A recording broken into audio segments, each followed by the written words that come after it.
Tere, mina olen Andrei Frolov, Paide linnameeskonna mängija viimased 8 aastat ja veel enne, kui ma täielikult lahkun, siis vaatame veel parimaid mälestusi, mis nende aastatega kogunenud on. Ja ärme raiska rohkem aega ja asume asja kallale. Vaatame siis top 6 üle ja alustame 6. kohast, mis on siis Covid aasta ja hõbemedalid. Covid aasta kindlasti jah, kõigile neile, kes spordi sees nagu olid midagi täiesti uut ja nii ka meil, et hooaja esimene mäng toimus ära ja siis läks kõik nii-öelda kinni ja algas, ma arvan, üks raskemaid treeningperioode mul karjääris üldse, et treenerite poolt olid kavad tehtud selleks ajaks ja ise oled ka nagu täitsa uuel maal, et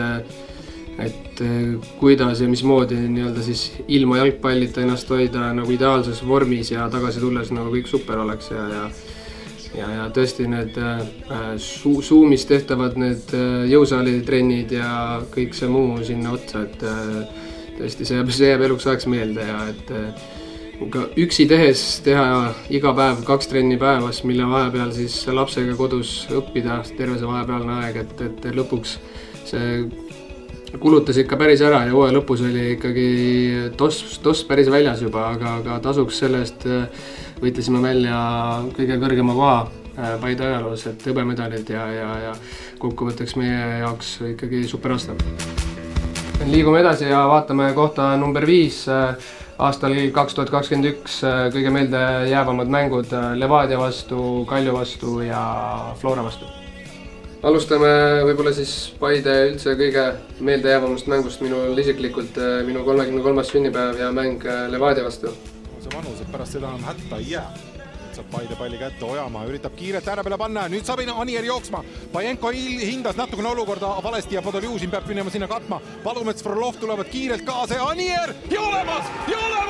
5. Selle hooaja 5. tuleb ära 10. minutil. Paide esimene võimalus ja Anier paneb praegu õnnestunult Paide suutis palli ette ja taas Anieri peale ja olemas! Ja milline sööt minu poolt tõesti, et õnnestus ideaalselt ja õnneks meil oli tõesti ees siuke masin nagu Anier, tuntud ka Batmani nime all, kes lahendas neid olukordi seal suurepäraselt. Super sööt Frolovilt ja üle kaitsete, nüüd Podoljusin hindas olukorda valesti. Ja oli ka Ilitš kaugel, vaadatakse veel küljekohtuniku suunas, et kas mitte suluseis ei olnud. Või mõtlema jah, et Paidele sobib parem selline kontrate peale kaitsest lähtud mäng. Mida Eesti liigast, ütleme võib-olla Levadia ja Flora vastu saabki mängida, aga Kauber näpab nüüd palli Ilitšit. Ja veel võimalus, laseb Anier läbi ja 3! Ja see on 3! Ja Frolov, sünnipäevalaps, saab endale tõesti jah, üli magusad hetked, et ise ka värav lüüa ja mänguplaan nagu toimis seal ideaalselt, et mängisime vastuturünnakute peale ja kõik ideaalselt, et seal oli ka väga suur treenerite töö selle taga ja tõesti suurepärased emotsioonid. Sande Kaamal sinna teiseks poolajaks. Ja vägisi mööl läheb ikkagi sealt keskelt ja 4! Ei tulnud, tuli! Frolovilt teine! 4-0! 40 minutit mängitud ja iga 10 minuti tagant tuleb. Ja sünnipäevalapsed teine. Jah, suurepärased emotsioonid ikkagi ja iga 10 minuti tagant seal tuli ja et ma arvan, see päev jääb üldse väga eriliselt meelde, et hommikul juba sinna staadionil tulles ja tegelikult see oli ikkagi päris uskumatu tulemus, et Levadia oli see aeg ikka alustanud ka väga tugevalt ja tõmbasime korraliku jänese kübarast seal välja ja üldse üldine see kogu sünnipäeva lugu ja need emotsioonid pärast seda mängu, et üks parimaid tundeid jalgpallurina üldse, mis mul on olnud selle päeva jooksul. Liigume edasi siis mängule, mis toimus nädal aega vist hiljem peale seda Levadia mängu ja Kalju vastu, kus me tulime ka kaotusseisust välja ja lõpuminutil põõrasime selle siis võiduks. Läheb jälle sinna kamarale. Ja nüüd on võimalus ja pallistas sisse! Jah, mul õnnestus seal mängus ka värav lüüa ja kindlasti tänu sellele ka see veel erilisem, aga vaatame edasi. Need varendid, mis neile tekivad. Esimest ei löönud, aga nüüd Andrei Frolov. ja õhus see oli, et selles mõttes Kalju kaitseliin jäi selliseks auklikuks praegu ka, et viidi see pall kasti ja ei oldud mehed nagu markeeritud. Kamara, kas kohe paremaga paneb?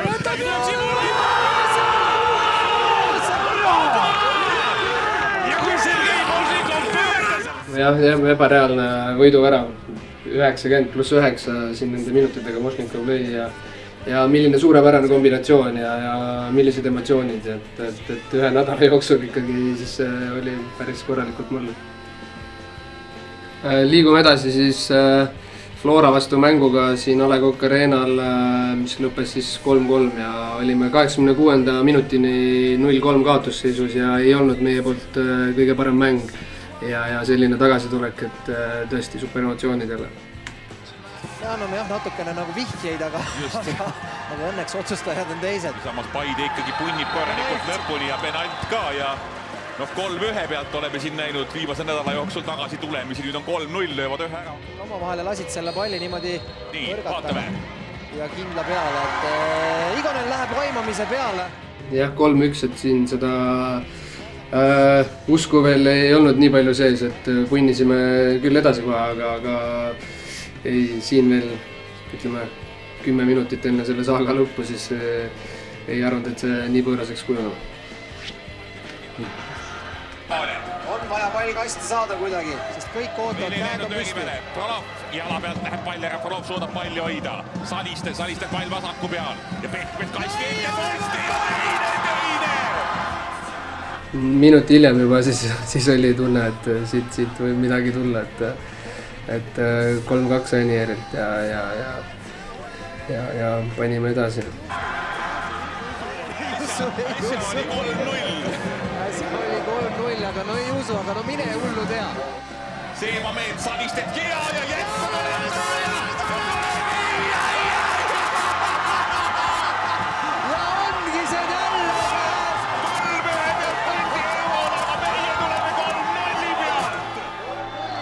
Siin on küll üks suurimaid loomastumisi üldse, ma arvan, pärast väravat, et siin ongi pull veel see, et Indrek Ojamaa lõi selle viigi väravaga, kedagi huvitanud, kes selle värava lõi ja Hints oli siis ainus, kes seal värava juures jalutas ja teised juba tegid seal külakuhja, et uskumatu et sellist tagasitulekut ei mäleta ja veel tugeva Flora vastu, et tõesti imeline. Ja 4. koht, kõige hiljutisem mälestus selle hooaja eurohooaja esimene ring, kus Oskar hullumeelse värava lõi. Saliste, Kristal. Otsib Kristal kohtu, kui palju panna nüüd hõib. Lõi kohtu,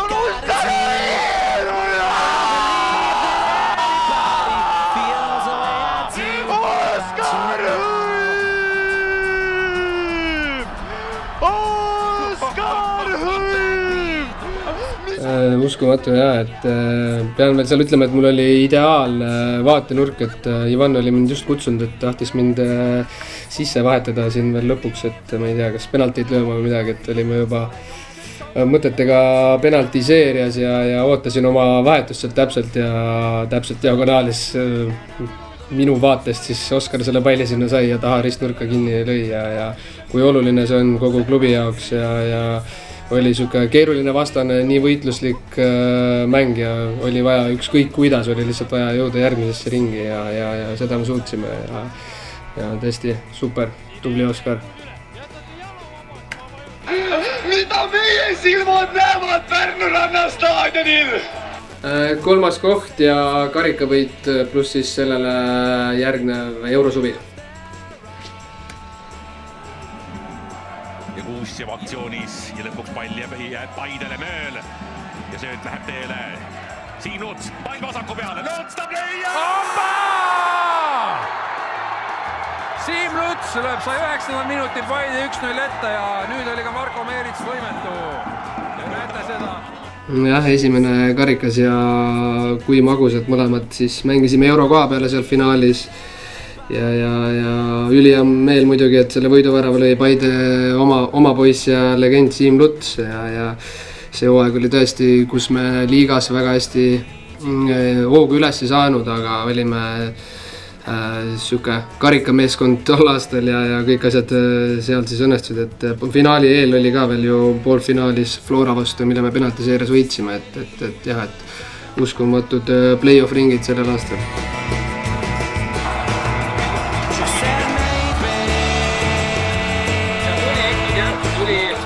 Kõige tähtsam spordis on ikkagi karikas enda pea kohale saada ja see oli meie Paide esimene karikas, et tõesti väga magus kindlasti nii klubile endale kui nendele kõikidele mängijatele, kes seal olid. Tänu karikavõidule siis saime pääsme Euroopasse, kus esimeseks vastaseks oli siis Gruusia Hiid, Tbilisi Dünamo ja ka väga meeldejääv mäng. Võimalus ja 3-2 läheb Paide seda kohtumist juhtima ja Christopher Piht on vist see mees, kelle jalale pall kukub. Nii on, Christopher Piht ja ma mäletan jah, et see oli ikkagi korralik karukoobas, et kui me lennujaamas sinna veel sõitsime, siis Kaimar Saagiga veel analüüsisime ja vaatasime mingid nii-öelda Tbilisi Dünamo mänge veel ja vaatasime, et seal läheb ikkagi väga raskeks, et oli väga kvaliteetne meeskond, kes mängis jah, väga kiiret ja lustakat jalgpalli, et samamoodi ikkagi täitsa uskumatult tulime sealt võiduga tagasi, et see on võib-olla Paide ajaloo kõige kaalukam mäng üldse nagu ja sealt edasi penaltiseerias siis võit nende vastu Pärnus kodus. Ja järgmises ringis siis saime Armeenias ka ära käia ja Ararati vastu ka võõrsilt hea viik ja kodus jälle penaltitega, kus siis penaltilööjad särasid ja Mihkel Aksalu ka oma tõrjetega. Et väga magus suvi nii mängijatele kui ka klubile. Ja boonuseks veel jõudsime kolmandasse ringi, kus kohtusime Anderlehtiga ja siin A. Le Coq Arenal see toimus, kus oli vist 7000 või isegi rohkem pealtvaatajat ja võimas atmosfäär Eestis jalgpalli mängimiseks, et oli ka meie poolt küllalt hea mäng kahjuks ja esimese mängu kaotasime ja teisega samamoodi, aga samamoodi seal võõrsil mängul ka kindlasti jäävad eluks ajaks meelde need Anderlehti fännid ja see mäng seal, et kus tegime ka küllaltki korraliku mängu enda poolt, aga lihtsalt jah, tugevam võitis seal oma. Ja teisele kohale valisin siis Paide ja Järvamaa inimeste südame võitmise. Et jah, Paidesse saabudes oli ju sellest aastast täiesti uus meeskond ja mõned üksikud mängijad, kes olid eelmisest hooajast jäänud ja üks väga oluline osa sellest oli, et kuidas luua siis side Paide inimestega, kuna meil vist tõesti koosseisus ei olnud niisugust stabiilset koosseisu meest mitte ühtegi, kes oli siis Järvamaa päritolu üldse, et täitsa võõrad mehed kuskilt Tallinnast ja igalt poolt mujalt kokku tulnud ja üks ka Slava eesmärk oli see, et kuidagi siis võita nende südamed ja tegimegi seal Paidesse külastusi, kõigepealt need küllaltki palju koolides lastel külas käimine ja käisime talgutel aitamas inimesi puid ladumas ja flaiereid tänavatel, et üritasime võimalikult palju ka Paides koha peal olla ja mingites trennides ja veel need laagrid ja tuleb öelda, et nagu tõesti võeti ikkagi väga hästi vastu ja nende aastatega see on ainult kasvanud ja täitsa isiklikult tunnen ennast küll Paide oma poisina ja kindlasti, et siin enamusega on saadud hüvasti jätta, aga kindlasti mainiks ära sellise proua nagu Eevi Reitel, kes oli alati mängudel kohal ja kui oli vaja, kritiseeris, kui oli vaja, ütles häid asju, et alati sihuke aus ja mõnus tagasiside tema poolt ja mida ma kindlasti kõige rohkem ilmselt igatsema jään, on Siim Lutsu isa, keda ma kutsun El Padreks, et tema soojad kallistused ja mõnusad sõnad pärast mänge andsid alati nii palju lisaenergiat juurde, et ükskõik, kas meil läks hästi või halvasti, et tervitused kindlasti El Padrele ka. Ja esimesel kohal 2019 aasta, et siis kogu hooaeg ja mis seal siis head oli, et vaatame, viskame sinna ka pilgu peale. miks see jah, võib-olla kõige erilisemalt enda jaoks meeles on, et meeskonna liikmena ma tunnen, et me olime meeskonnana nii-öelda riietusruumis ja väljakul nagu ühtse asja eest läbi aegade siis kõige suurem nii-öelda siis üks rusikas, et kõik võitlesid üksteise eest ja ei olnud mingisuguseid probleeme ja tulid ka esimesed Kambja mängijad Alassana Jatta ja Mohamed Saneh, et need vennad olid ka täiesti uskumatud, et nad oleks kuskilt kosmosest nagu tulnud, et rõõmsad, tahtejõulised esimesest päevast ja tõeliselt suure kvaliteediga mängijaid, et ja siiamaani mängivad kõrgel tasemel, et need kutid jäävad eluks ajaks mööda, et tervitused neile. Ja hooaja lõpuks siis 4. koht, mis tagas meile ka siis klubi ajaloo esimese eurokoha järgmiseks aastaks ja enim meelde jäi ka sellest hooajast Tarmo Neemelo lahkumismäng, et kindlasti ka Premium liigas ise minu enda jaoks üks suurimaid nimesid ja kelle vastu oli alati ebamugav ja kui ta lõpuks oli enda said, siis nautisid sigar ees põhimõtteliselt, et ja sellise kaliibriga mehele selline nii-öelda lahkumismäng, mis seal Paides toimus, et oli suurepärane. Aga Paide võimalus veel kord, Frolov mängib ära, et teha Tarmo Neemelo 196 värav tuleb ära! Ja punase saab nüüd Neemelo ju. Neemelo võtab punase. Sest kollane oli all, aga seda ei saa jätta tegemata sealt tribüünide eest läbi. Uhke 450 liigamäng.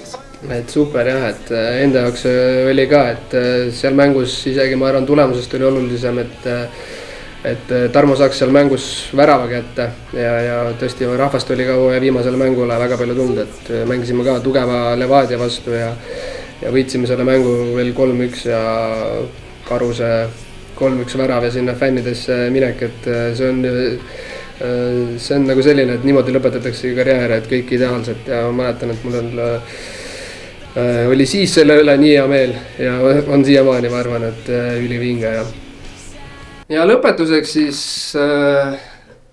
muidugi loomulikult tänan kõiki, kes sellel teekonnal on kaasas olnud alates klubist kuni fännideni ja mängijate ja treeneriteni ja kõik, kes sellega seotud on, et ja kõige suurem tänu presidendile Veiko Veskimäele, kes on loonud tõesti suurepärase töökeskkonna siia ja kes on juhina ikkagi imeline vend ja inimesena ka, et ma tõesti nende aastate jooksul tundsin üha rohkem seda, et ma kõikide heade tulemuste järel ma tundsin kõige suuremat heameelt tema üle, et kuna ta ikkagi ajab seda õiget asja ja kogu see asi läheb siin võimsalt ja iga aastaga edasi, et suured tänud talle. Ja ongi minu poolt siis kõik, et ärge võõraks jääge ja kindlasti kohtume tulevikus, et oli super aeg ja lähme siit edasi.